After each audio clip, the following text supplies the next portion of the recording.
Meu nome é Adalmir Francisco, sou professor doutor em Comunicação e Cultura da Universidade Federal de Minas Gerais. As cotas são um grande instrumento contra o racismo no Brasil.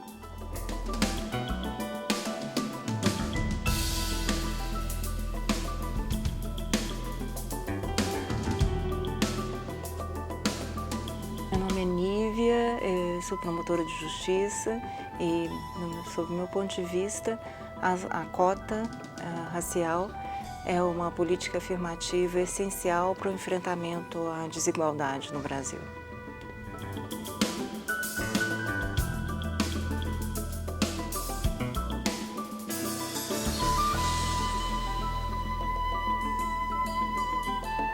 Meu nome é Gilberto Silva, sou advogado, mestre em teologia, secretário-geral da Comissão Estadual da Verdade sobre a Escravidão Negra no Brasil.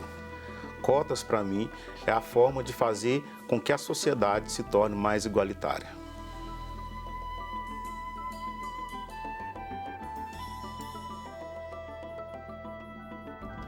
E eu sou Jair Stacanelli e está no ar o Horizonte Debate.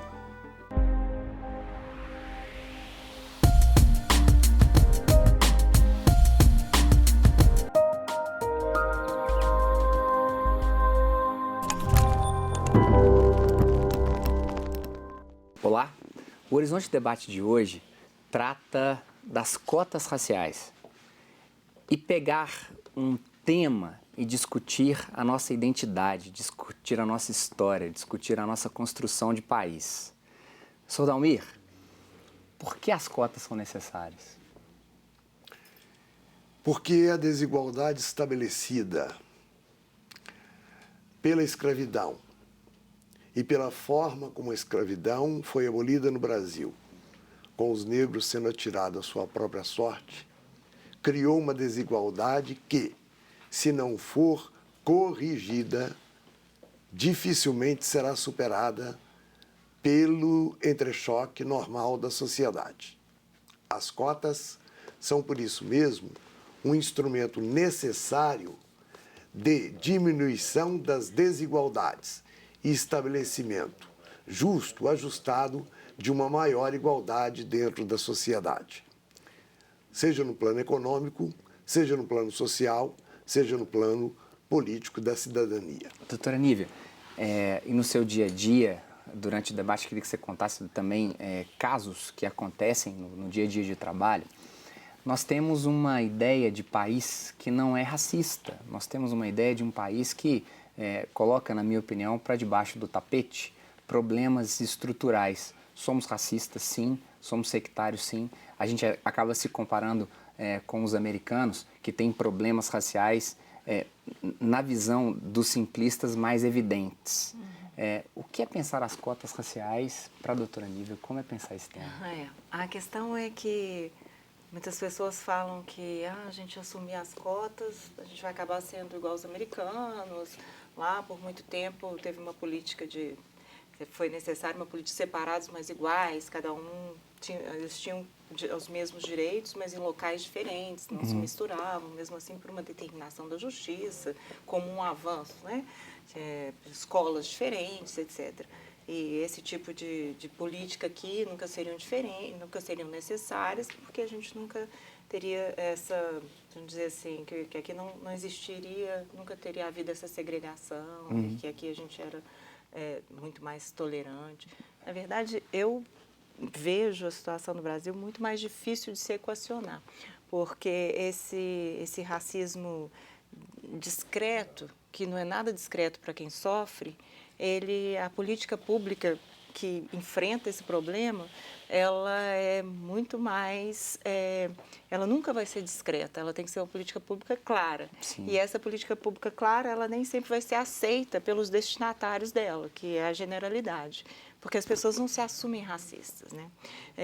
E esse racismo, porque, na verdade, nós, de uma forma geral, naturalizamos o racismo. Eu vou dar um exemplo básico. Há pesquisas, por exemplo, pela USP de São Paulo, em que jovens com a mesma idade, vítimas de homicídio, seja homicídios praticados por agentes policiais, seja homicídios praticados por outros jovens, qualquer tipo de homicídio.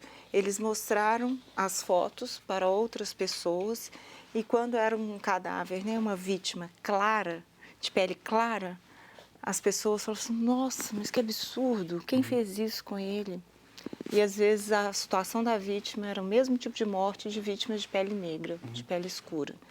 Então, eu já trabalhei com criança abrigada por muito tempo, antes de trabalhar nessa área. Então, há alguns anos eu trabalhei no reordenamento de abrigos em Belo Horizonte. E quando tinha uma criança branca abrigada, causava uma comoção, uma coisa absurda. As crianças de 8, 9, 10 anos, em geral, estão numa fase que o brasileiro já não adota mais. Eu acho que ao longo dos anos isso vem mudando. Sim. Mas sempre era mais difícil, eram crianças que tendiam a ficar mais institucionalizadas ou então iriam para adoção internacional, 10, 11 anos. Mas se a criança fosse branca, era impressionante. Havia uma comoção, mas como que essa criança está brigada? Que mãe teve coragem de... Doutor Gilberto, eu acho que tem umas questões assim, frases importantes do dia.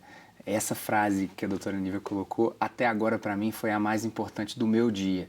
O racismo ele pode ser discreto, mas ele nunca é discreto para a pessoa que sofre do racismo, né? Frase para o tema de hoje, perfeito. A gente acha que somos muito miscigenados, né? Mas o indivíduo que sofre do racismo não tem essa história de ser discreto, de ser leve, não. Mas eu vou problematizar contigo. Como pensar o jovem, então, branco, eurodescendente, mas que é pobre também e que não tem direito à cota racial? A mesma vítima do caso de homicídio que a doutora Nívia colocou. Sim.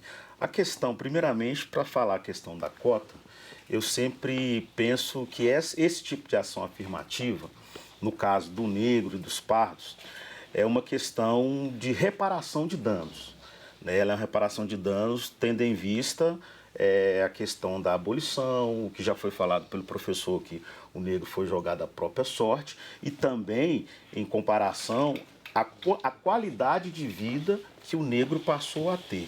Se fizermos aí uma comparação de escolas públicas e escolas privadas, a gente vai ver que o negro está bem aquém, porque é ele quem está inserido ali. Então, eu vejo a cota como uma reparação. A questão da cota com a pessoa da tonalidade de pele mais clara e que não tem uma condição financeira... Que não tem não, que talvez é a mesma condição financeira precária justamente, do negro. a mesma criação precária do negro. É uma questão a ser revista também. No entanto, tem institutos e tem algumas formas de que essas pessoas conseguem algumas políticas através do sistema socioeconômico. Professor Dalmi, o senhor não concorda? Não, porque as cotas no Brasil elas são muito modestas. Por exemplo, a cota para concursos públicos em nível federal são 20%. Há 80% que são disputadas por tudo e todos, inclusive os próprios negros. Se ele, dependendo do número de pontos que ele fizer, não precisa das cotas. No plano das universidades, as cotas são raciais e socioeconômicas. Ou seja, as pessoas muito pobres têm direito a cotas, tanto quanto os negros. Tá? E vale a mesma coisa. Se você tem pontuação suficiente para passar independente de cotas, você não precisa das cotas.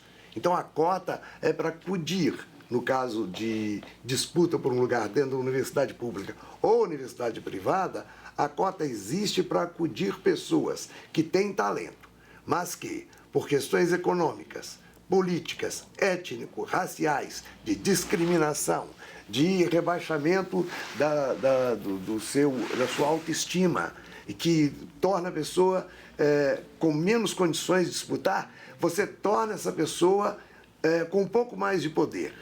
Você dá poder a essa pessoa para disputar em condições melhores com pessoas que estão muito bem preparadas para aquele debate. Eu costumo, em sala de aula, dizer para os alunos o seguinte: a diferença é uma pessoa branca ou negra, mas que vai para a disputa do Enem em carro, com chofer, ar-condicionado e o amparo de pai e mãe, e aquele que vai sacolejando dentro do ônibus, suado, cansado, estressado e que eu digo E às vezes mal cinicamente, racistamente, que ele está em igualdade de condições com o outro. Não está. Ele está em desigualdade de condições. Agora, e as Aníbal, cotas são para ajustar essa disputa. Agora, doutora Aníbal, eu até entendo, e se pensarmos nesse jovem branco do chofer, o investimento que foi feito em cursinhos caríssimos ao longo do ano. É um outro detalhe. Ao longo da vida. Mas eu quero retornar na cena que você colocou. O jovem negro, vítima da violência, e o jovem branco, pobre, também vítima da violência. Como contra-argumentar? A cota, portanto, não poderia ser apenas social e não de raça? Não. Eu vou complementar, eu achei excelente a explicação dos outros debatedores, mas tem uma questão, tem uma foto também, como você falou da frase, às vezes eu debato, né, com outros atores, enfim, tem uma foto que me marca muito.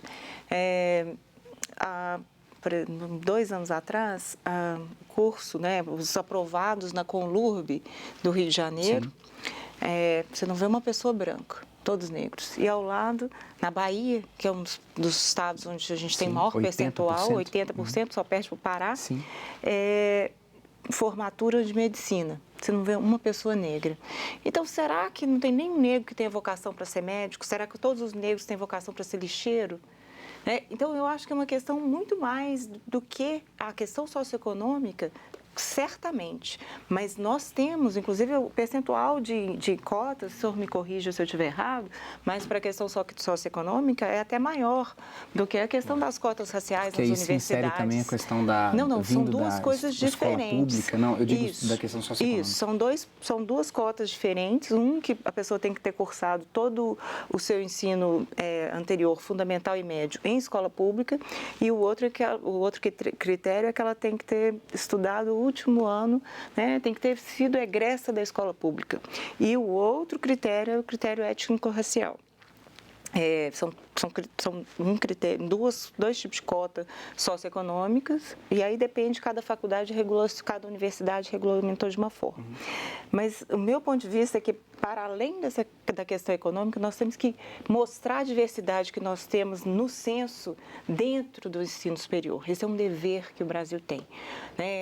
Levando isso para o ponto do direito, além do artigo 5º ser do direito da pessoa não ser discriminado, não sofrer preconceito, um dos objetivos da República é enfrentar as desigualdades e oferecer às pessoas, para se enfrentar a desigualdade, é necessário que você ofereça oportunidades iguais. E eu acho que é uma hipocrisia você dizer que uma pessoa negra, e eu vou levar ainda para a mulher negra, né? Que o homem negro já ganha menos que o homem branco, isso é fato. E a mulher negra ainda ganha menos que o homem branco, proporcionalmente ao que a mulher branca já ganha menos que o homem branco, né? Então, você dizer que as oportunidades são iguais, não são. Eu concordo em que, em alguns estados, a gente tem menos população negra, isso tem que ser ajustado e não podemos prescindir de modo algum da cota por critério socioeconômico. Sim. Vamos a um breve intervalo e retornaremos a esses pontos. O problema é mais complexo do que pensamos. Voltamos daqui a pouquinho.